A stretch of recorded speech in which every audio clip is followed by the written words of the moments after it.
अस्सलाम वालेकुम वरहमतुल्लाहि वबरकातुहू। मेरा नाम डॉक्टर असदुल्ला सुमरो है। मैं यहाँ अल्तमश जनरल हॉस्पिटल क्लिफ्टन में माहिर अमराज़ क़ल्ब और हार्ट फेलियर स्पेशलिस्ट हूँ। आज हम एक मरीज़ जो हमारे साथ हैं आरिफ भाई, उसके सिलसिले में बात करेंगे। ये कोई आज से 6 महीने पहले की बात है। रमज़ान की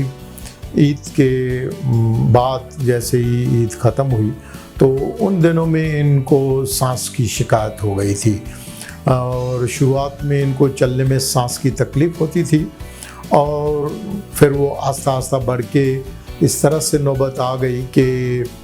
उनको फिर लेटे लेटे रात को सांस होना शुरू हो गया था, जिसको हम फंक्शनल क्लास 3 to 4 कहते हैं।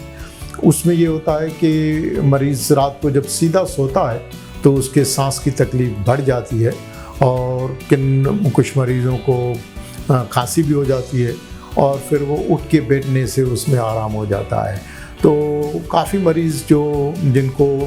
अभी सही तरीके से इलाज नहीं होता तो उन मरीज़ों को फिर सारी रात इस तरह से अज़तराब की हालत में रात कुछ देर सोते हैं, फिर उठ के बैठ जाते हैं, फिर सोते हैं, बैठ जाते हैं, या फिर बाहर उनको ऑक्सीजन की कमी की वजह से बाहर जाके बैठना पड़ता है और बैठ के उसके बाद थोड़ा बहुत जो है वो सो सकते हैं। बहुत सारे लोगों को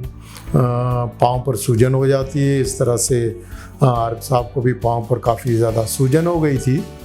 तो ये तकलीफ़ की वजह से जिसको हम वर्सनिंग हार्ट फेलियर कहते हैं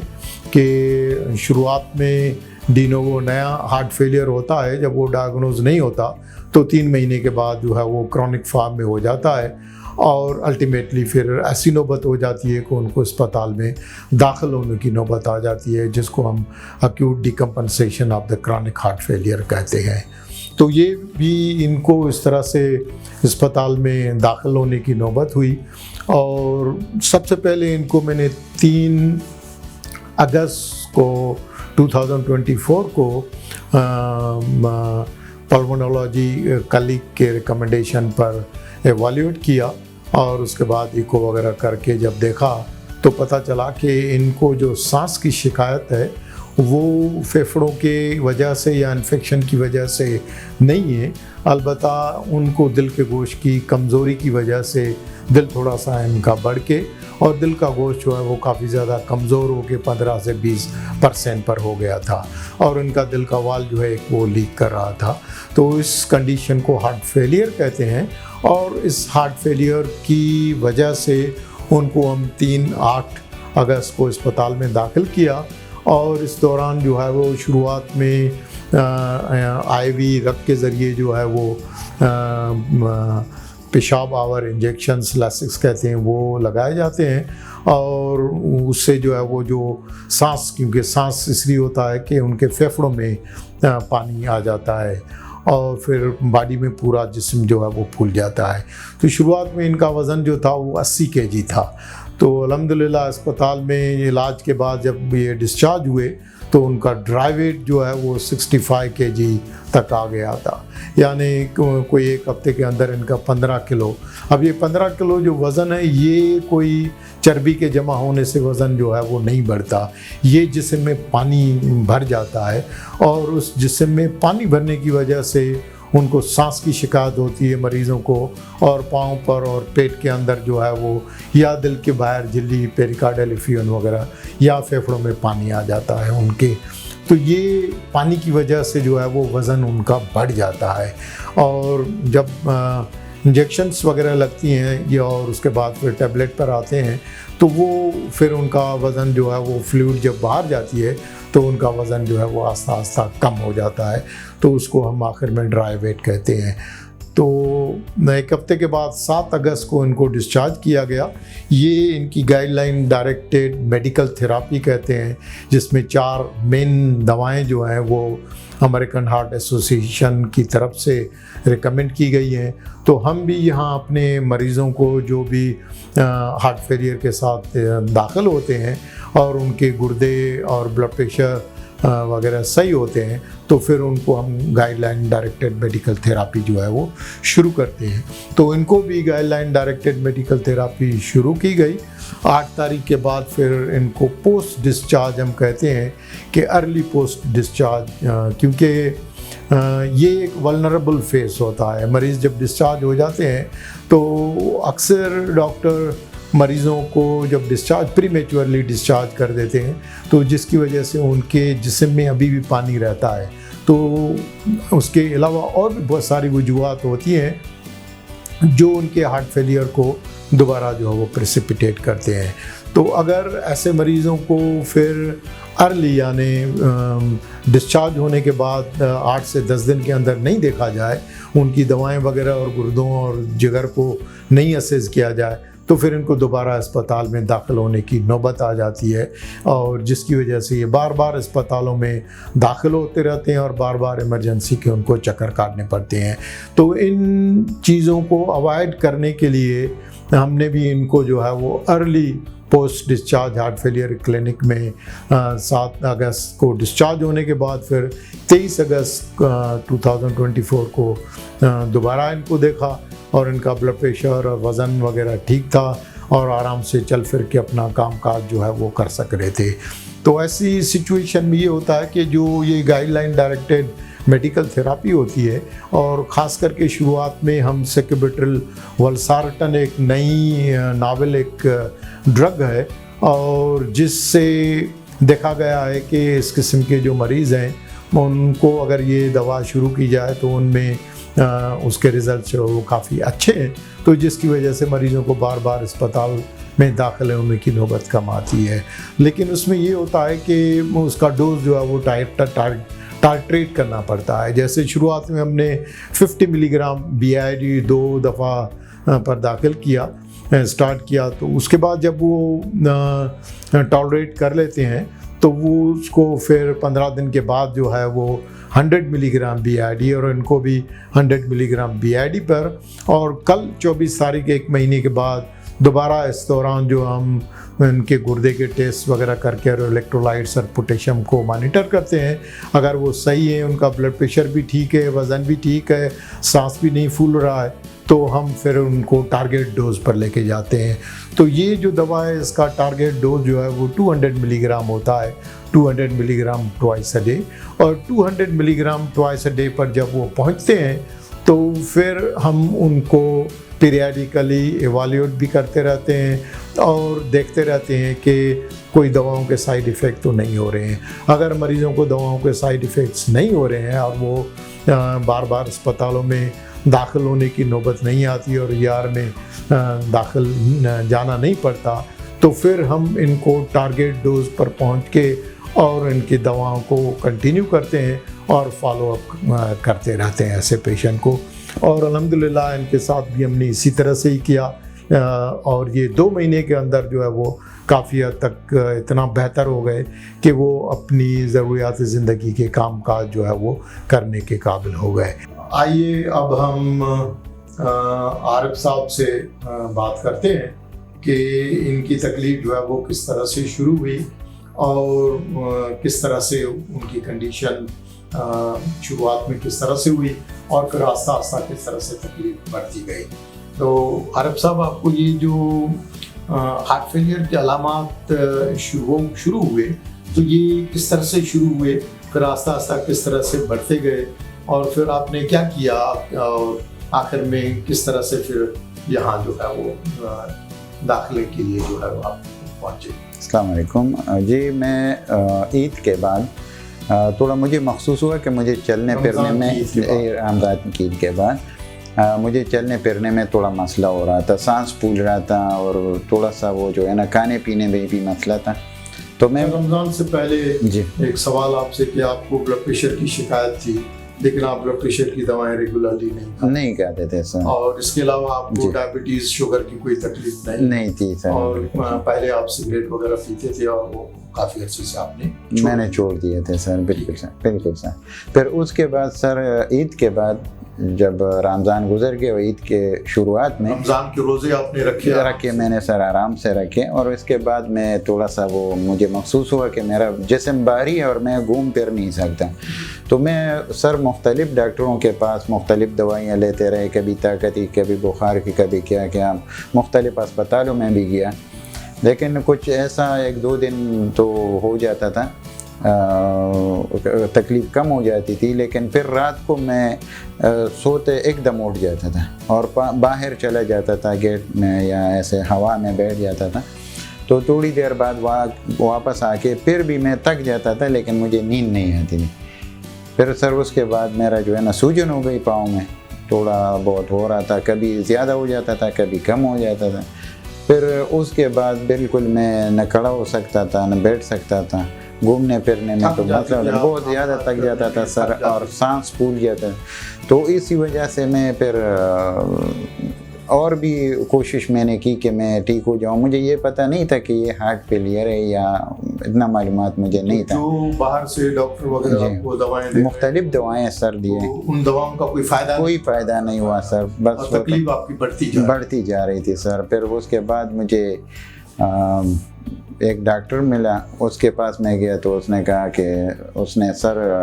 डॉक्टर एक्सरे किया और डॉक्टर असदुल्लाह सुमरो साहब का, हाँ सर, पानी है सर, और आपका फेफड़ों से पानी निकाला कि फेफड़ों के पानी निकाल के बिल्कुल सर, और चेकअप के लिए भेज दिया सर। शक था कि शायद ये नमूनिया या उसकी जी बिल्कुल टीबी या नमूनिया, हाँ सर बिल्कुल सर। एक्सरे भी किया और टेस्ट भी किया, वो भी चला गया और मुझे इको के लिए भेज दिया। तो यहाँ पे डॉक्टर असदुल्लाह सुमरो साहब था, उसने जब मेरा इको चेक किया तो उसके बाद उसने कहा कि आपका तो मसला बड़ा है और आपने बहुत देर कर दी है। तो उसने इमीडिएटली मुझे जो है ना एडमिट किया सर ने, और उसके बाद जो है ना मेरे इको का टेस्ट जो है पिछले 4 महीने में ये आपका पहली दफ़ा सर हुआ था ACG, और इको पहली दफ़ा हुआ था सर। मुख्तलिफ दवाएं का लिए थे, बहुत सारे हर चीज़, लेकिन कोई फ़ायदा नहीं हुआ था। फिर उसके बाद जब मैं एडमिट हुआ तो उसके बाद मेरा जो मेडिसिन शुरू हो गई, उसके बाद फिर मेरा सेहत काफ़ी बेहतर होने शुरू हो गया, और मैं कम अज़ कम बिल्कुल भूख, हाँ बिल्कुल, सूजन भी कम हो गई, और मुझे चलना फिरना, और 4 महीने के बाद पहली दफ़ा बिल्कुल सर मैं आराम से सो सका। और फिर मैं बहुत ज़्यादा जो है ना डॉक्टर साहब की शुक्रिया अदा करता हूँ कि मुझे एक नई ज़िंदगी मिली, और 5-6 दिन के बाद जो है ना फिर मुझे डिस्चार्ज किया और मैं मेडिसिन कंटिन्यू करता रहा।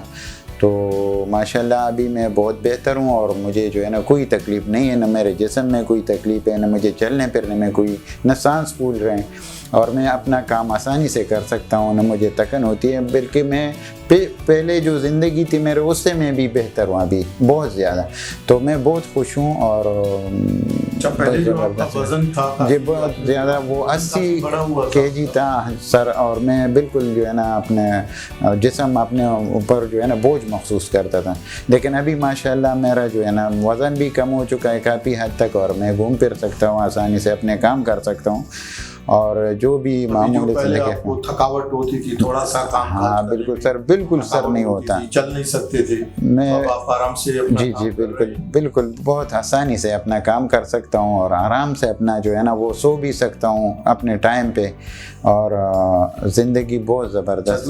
चीज़ क्योंकि आप बता रहे थे कि आप पानी ज़्यादा, शुरुआत में आपको प्यास लगती थी तो जी बिल्कुल ज़्यादा पीते थे, जी बिल्कुल। उसके बाद जब पानी पर भी बंदिश लगाई गई जी सर, 1.5 लीटर, जो उससे भी काफ़ी, जी सर उससे बहुत सर उसके वजह से तो मैं बहुत बेहतर हो गया हूँ, और बहुत जो है ना सेहत मेरा काफ़ी हद तक जो है ना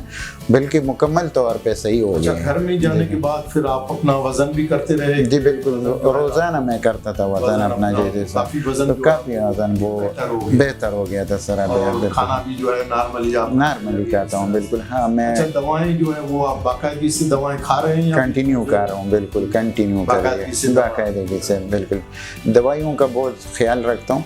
और इसी वजह से और डॉक्टर असदुल्लाह सुमरो साहब की वजह से जो है ना मेरा आज जो है ना मुझे अपनी एक नई ज़िंदगी मिली है, और मैं बहुत शुक्रिया अदा करता हूँ डॉक्टर साहब का, अस्पताल का, और ये जो यहाँ पे अस्पताल में मुझे एडमिट कर दिया गया था और उसके बाद डिस्चार्ज किया। उसके बाद भी मेरा केयर किया, अभी भी केयर कर रहे हैं। तो अल्लाह ताला इनको भी लंबी उम्र दे दें और नेक ख्वाहिशात के साथ। मरीज़ को सुनने के बाद अब आप को हम उनके बारे में थोड़ा सा मज़ीद इन्फॉर्मेशन देते हैं ताकि जो दूसरे मरीज़ हैं वो उनको अगर इस किस्म की बीमारी और अलामात हो ताकि वो उस तरह से सफ़र ना करें।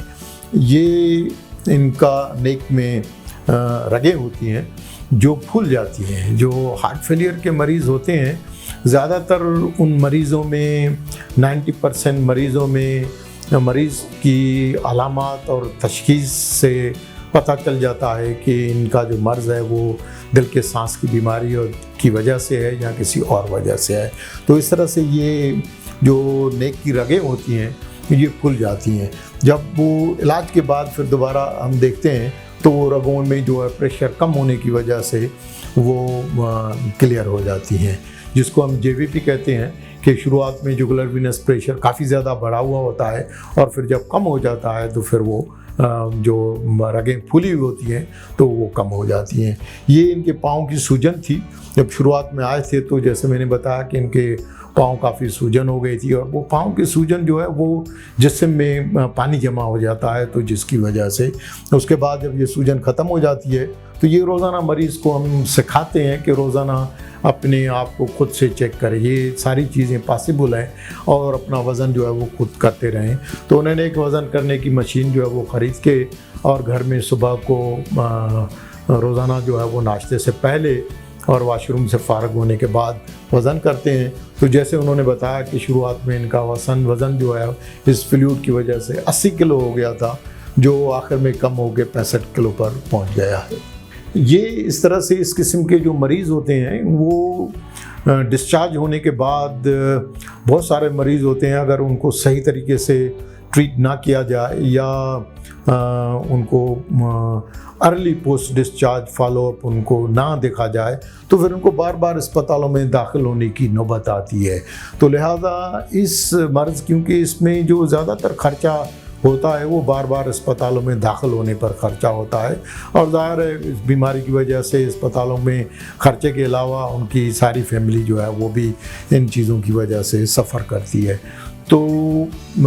ये एक ऐसा मॉडल है कि उससे मरीज़ का जिनको बार बार अस्पताल में दाखिल होने की नौबत आती है। ये इनका एक्सरे था, थोड़ा सा इनका दिल बढ़ा हुआ था। ECG हम इसलिए करते हैं कि बहुत सारी चीज़ें ECG से पता चल जाती हैं। जैसे फॉर एग्ज़ाम्पल किसी को हार्ट अटैक हो चुका होता है और बहुत सारे लोगों को हार्ट अटैक की अलामात होती हैं लेकिन उनको पता नहीं चलता कि ये हार्ट अटैक की वजह से थी। तो ECG जब करते हैं तो हमें पता चलता है कि उनको ऑलरेडी हार्ट अटैक हो चुका होता है। लेकिन कुछ मरीज़ ऐसे होते हैं जिनको शरीयानों की बीमारी तो होती है लेकिन उनको दर्द नहीं होता, सीने में दर्द नहीं होता और हार्ट अटैक का और अंजाइना की अलामात नहीं होती हैं, तो उसको हम ischaemic heart failure functional class 4 कहते हैं। तो इसमें भी हम चुनांचे अभी तक हमने एंजियोग्राफी इनकी नहीं की है। तो एंजियोग्राफी के बाद शरीयानों, क्योंकि हार्ट फेलियर जो है वो शरीयानों की बीमारी की वजह से होता है, बगैर शरीयानों की बीमारी की वजह से भी होता है। अब ये नहीं कह सकते कि इनको जो है वो शरीयानों की बीमारी की वजह से हार्ट फेलियर हुआ है जिसकी वजह से दिल का गोश्त कमज़ोर हुआ है, या जो लोगों को ब्लड प्रेशर की बीमारी होती है और वो दवाएं नहीं खाते तो उनमें भी इस किस्म की नौबत आ जाती है। ये जो शुरुआत में मरीज़ होते हैं जिनको पहली दफ़ा नया हार्ट फेलियर के अलामात होते हैं, उसके 2 किस्म के अलामात होती हैं। एक को मामूली हलचल करने से सांस की शिकायत होती है तो उसको mild to moderate heart failure हम कहते हैं। तो ये जो मरीज़ होते हैं उनके लिए एक ख़ास क्लिनिक होती है जिसको हम rapid access heart failure clinic कहते हैं, जो हमारे यहाँ मौजूद है। इस क्लिनिक की ब्यूटी ये है कि इस क्लिनिक के लिए आपको डॉक्टर से अपॉइंटमेंट लेने की ज़रूरत नहीं होती है। बस टाइम से अगर आप आ जाएं और rapid access heart failure clinic के लिए, और उसी दिन ही सारे टेस्ट करके और हम पता कर लेते हैं कि अगर किसी मरीज़ को हार्ट की बीमारी की वजह से अगर सांस की शिकायत है, हार्ट फेलियर है, तो फिर उनको मज़ीद इलाज शुरू करके उनको मज़ीद इन्वेस्टिगेट करते हैं, और अगर कुछ भी नहीं है तो फिर उनको वापस जिस डॉक्टर ने उनको भेजा है उनको वापस जो है वो भेज देते हैं। अलबत्ता जिन मरीज़ों को ज़्यादा सांस की शिकायत होती है, सीवियर हार्ट फेलियर, तो वो मरीज़ जो है फिर किसी भी अस्पताल में इमरजेंसी का रुख करते हैं, और इमरजेंसी के बाद यूजुअली ऐसे मरीज़ों को अस्पताल में दाखिल किया जाता है, और अस्पताल में दाखिल होने के बाद फिर उनको post discharge heart failure clinic होती है, क्योंकि ये जो मरीज़ हैं फिर इनको 3 महीने और 6 महीने की अपॉइंटमेंट नहीं देनी पड़ती, क्योंकि फिर 3 या 6 महीने के दौरान इनके आर्गन्स जो है, मेजर आर्गन, गुर्दे, जिगर पर वर्म जो है वो आने की वजह से, या दवाओं के जो मनफी असरात हैं वो शुरू होने की वजह से फिर उनको दोबारा अस्पताल में दाखिल होने की नौबत आती है। तो लिहाजा इनको post discharge heart failure clinic में देखकर, और उनको पोस्ट डिस्चार्ज जो heart failure, early heart failure clinic होती है, उसकी ब्यूटी ये है कि जो दवाएं शुरू कर देते हैं हम, गाइडलाइन डायरेक्टेड मेडिकल थेरापी शुरू कर देते हैं, तो उनके मनफी असरात और उसके साथ साथ फिर उनकी जो दवाएं होती हैं उन दवाओं को, डोजेज़ को टाइट्रेट करके हमें टारगेट डोज पर पहुंचना पड़ता है, क्योंकि अगर टारगेट डोज पर ना पहुंचें तो फिर उसके जो मॉर्टेलिटी बेनिफिट्स हैं या जो क्वालिटी ऑफ लाइफ इम्प्रूव होने के जो बेनिफिट्स हैं वो मरीज़ों में इतने ज़्यादा नहीं होते जितना उनको अगर वो टारगेट डोज पर पहुंचने से होते हैं। मैं रोज़ाना यहाँ अल्तमर जनरल हॉस्पिटल में हार्ट फेलियर के मरीज़ों के लिए ख़ास क्लिनिक करता हूँ, और ये मुख्तलिफ़ किस्म की हार्ट फेलियर की क्लिनिक्स हैं। हमला लोगों के लिए अगर उनको कोई हार्ट के प्रॉब्लम्स हैं, उनमें ख़ास करके डिलीवरी के बाद पेरीपार्टम कार्डियोमायोपैथी के और उसके प्रॉब्लम्स होते हैं, या कैंसर से जो रूबस सेहत हो जाते हैं, मरीज़ हो जाते हैं, उनका कैंसर का मर्ज़ तो ठीक हो जाता है, लेकिन उसकी वजह से कल्ब पर मनफी असरात पड़ते हैं, तो उनके लिए कार्डियो ऑन्कोलॉजी क्लिनिक होती है। तो ये कोई एक क्लिनिक नहीं होती, ये पूरा एक नेटवर्क होता है हार्ट फेलियर, मुख्तलिफ हार्ट फेलियर क्लिनिक्स का। तो अगर आप में से किसी को भी हार्ट फेलियर के अलामात हो तो वो हार्ट फेलियर क्लिनिक में किसी भी दिन अल्तमर जनरल हॉस्पिटल में सुबह या शाम आके दिखा सकते हैं।